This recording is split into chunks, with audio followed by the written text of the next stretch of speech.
السلام عليكم. تعالوا النهاردة هنعمل أحلى طاجن بامية ممكن تعمليه وممكن تدوقيه. طعم وريحة فظيعة. وهنعمل كمان معاه ملوخية.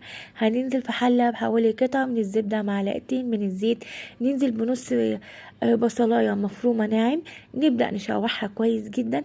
بعد كده هننزل بمعلقة من الفلفل الأحمر يكون سبايسي، أو فلفل أخضر أو فلفل أحمر عادي، ونص معلقة من الثوم. في الحالة دي هننزل بالثوم مرتين، في الأول وفي الآخر خالص.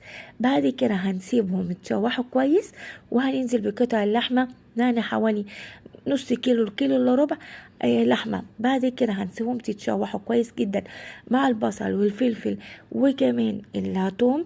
نبدأ ننزل عليهم برشة من الفلفل الأسود، وبعدين نهدي النار عليها لحد لما تبدأ في السوي، أو معنى أصح اللي هي تتشرب من البصل والثوم والفلفل.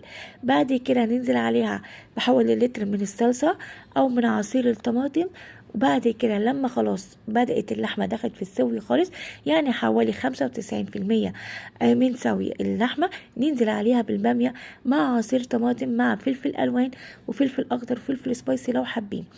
بعد كده خلاص هي كده استوت. في الآخر خالص هننزل بنص معلقة من الثوم المفروم، وننزل بالملح. وعشان نعمل الملوخية هننزل بالشوربة، طبعا احنا مصفينها، هننزل عليها بالملح والفلفل. بعد كده هنسقط الملوخية، دي ملوخية فروزن يعني مش فريش. بعد كده هننزل بمعلقة كبيرة من الزبدة ومعلقة كبيرة من الزيت، وهننزل عليهم بمعلقة كبيرة من الثوم وكمان كزبرة، لأن الملوخية بتحب الكزبرة كتير. بعد كده بعد لما الثوم خلاص بدأ ياخد اللون، نبدأ ننزل على الطشة بتاعت الملوخية.